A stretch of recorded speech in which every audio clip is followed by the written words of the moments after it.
Doutor Antônio, em poucas palavras, o que é uma intervenção cívico-militar? É uma ação política direta da nação quando os instrumentos políticos representativos não estão funcionando. Então a nação precisa intervir para salvar a coisa pública. E por que o Brasil necessita de uma intervenção atualmente? Porque nós estamos vivenciando um vácuo político institucional. O que é vácuo político institucional? É a relativização do poder do Estado.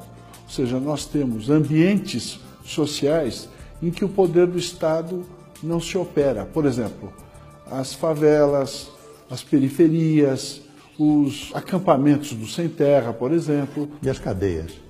A cadeia é um absurdo, porque cadeia tem que ter disciplina máxima. E você tem uma cadeia entregue a si mesma. O crime é que manda na cadeia. Isso tudo é relativização do poder do Estado. E o Estado foi criado para proteger as pessoas e não para proteger o crime, como vem acontecendo. E como é que seria essa intervenção no Brasil?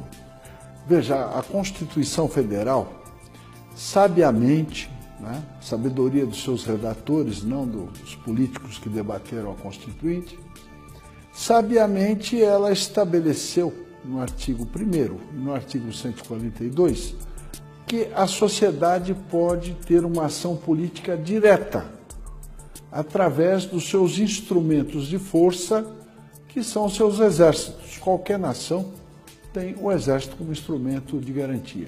E é assim que se opera. A nação, junto com os seus mandatários militares, intervém no processo político, afasta o crime do poder do Estado, faz uma adequação de mecanismos institucionais e convoca eleições gerais. E quais seriam as consequências de uma intervenção cívico-militar? O Brasil, em primeiro lugar, ganharia estabilidade política e econômica, em segundo lugar. O que o mundo precisa, um Brasil forte para comprar e vender mais. E abastecer os mercados com seus produtos agrícolas e minerais. Sim. Essa é a consequência. Então o Brasil sairia da 7ª ou 8ª potência e em 2 anos iria para 3º lugar.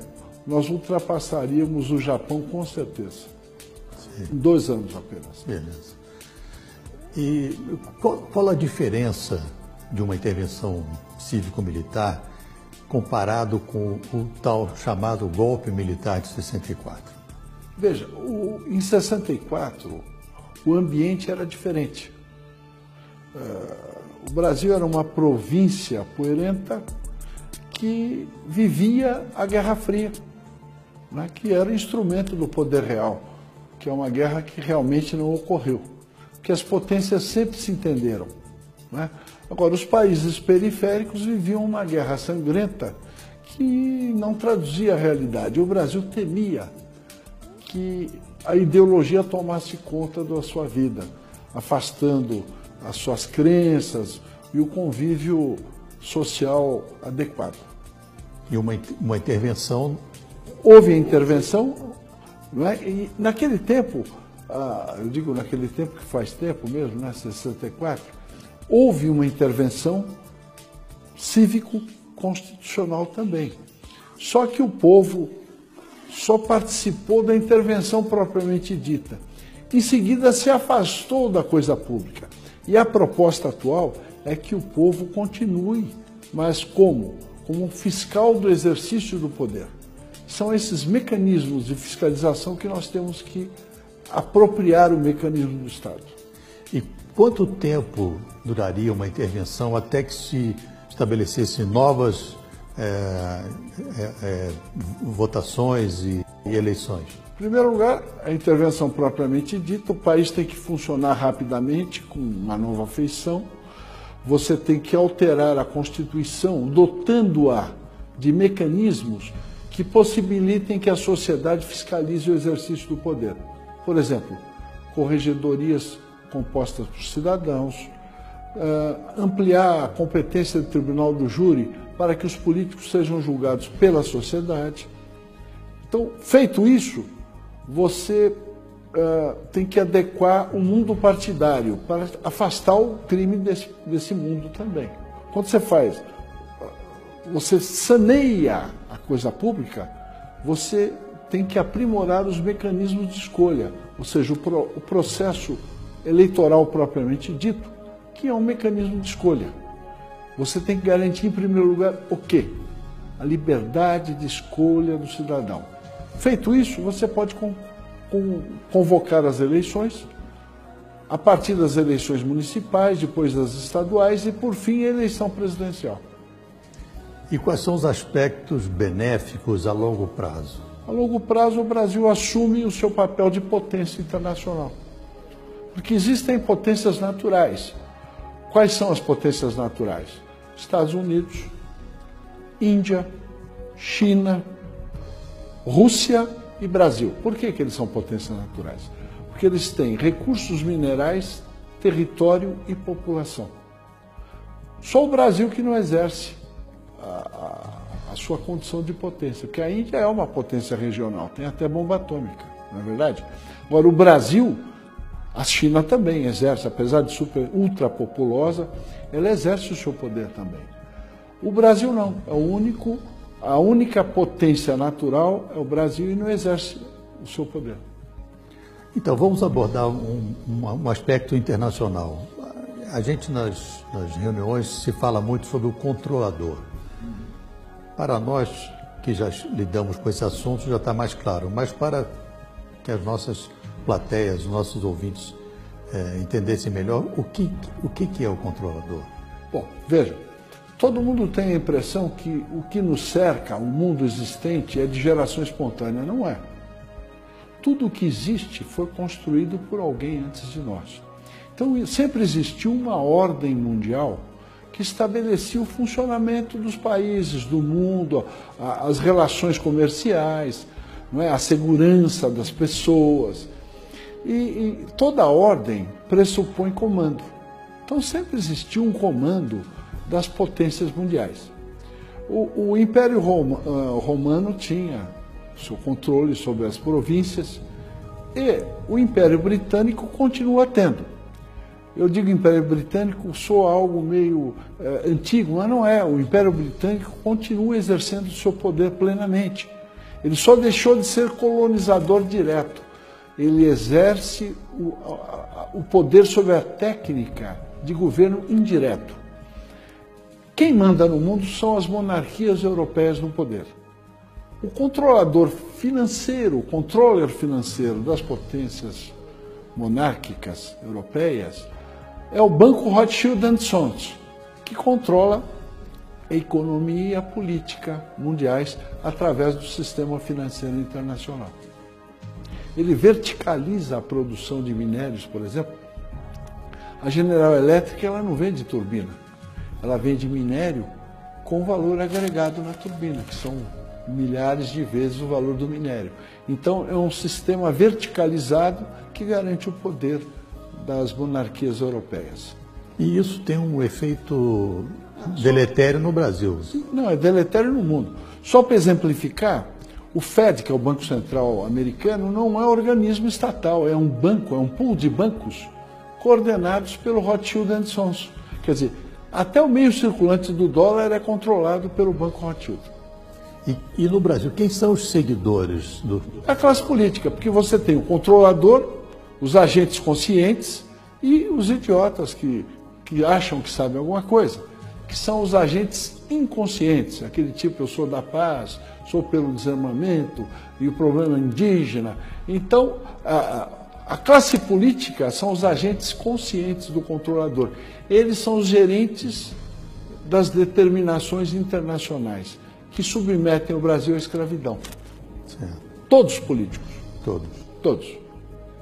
Na sua opinião, quando o presidente Trump assumir, e caso haja uma intervenção cívico-militar aqui, qual que você acha que seria a posição dele em relação a isso? Veja, o mundo precisa de um Brasil estável política e economicamente.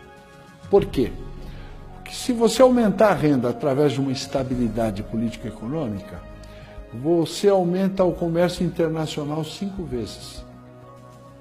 Isso vai garantir estabilidade política e econômica na Europa, nos Estados Unidos e garantir a segurança alimentar da Ásia.